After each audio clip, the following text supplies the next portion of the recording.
നമ്മൾ തന്നെ ഒരു ട്രഡീഷണൽ കേരള കൊഞ്ച് പാൽക്കറി. അപ്പം വീട്ടിലുണ്ടാക്കാൻ പറ്റുന്ന കറിയാണ് ഇതിപ്പോ കൊഞ്ച് പാൽക്കറി. നമ്മുടെ നാട്ടില് നമ്മുടെ വീട്ടിൽ കിച്ചണിലുള്ള അവൈലബിൾ ആയിട്ടുള്ള ഐറ്റംസും എല്ലാ മസാലയൊക്കെ നമുക്ക് കിട്ടുന്ന സാധനം തന്നെ. അപ്പൊ നമുക്ക് നോക്കാം ഷെഫ്, ഇതിന്റെ ഇൻഗ്രീഡിയൻസ് എന്താണെന്ന് അറിയുമോ? സ്ലൈസ്ഡ് ഒന്നി, sliced ginger, sliced green chilli, chopped garlic, ഉണക്കമുളക്, കർലീഫ്, മസ്റ്റാർഡ്, ഷാലറ്റ്സ്. ഓക്കെ, അപ്പൊ നമുക്ക് കൊഞ്ച് പാൽക്കറിയുടെ പ്രിപ്പറേഷൻ പോവാം. വെളിച്ചെണ്ണ ഒഴിച്ചു. രാവിലെ ഡീറ്റെയിൽ ആയിട്ട് കാണിക്കണേന്ന് തോന്നുന്നു അല്ലേ? ഇനി ജിഞ്ചർ ഒരു സ്പൂൺ മതി.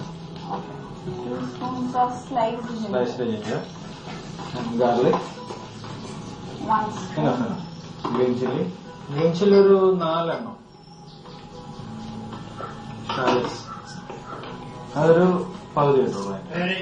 ഇതൊരു 10 15 എണ്ണം. യെസ്, മതി.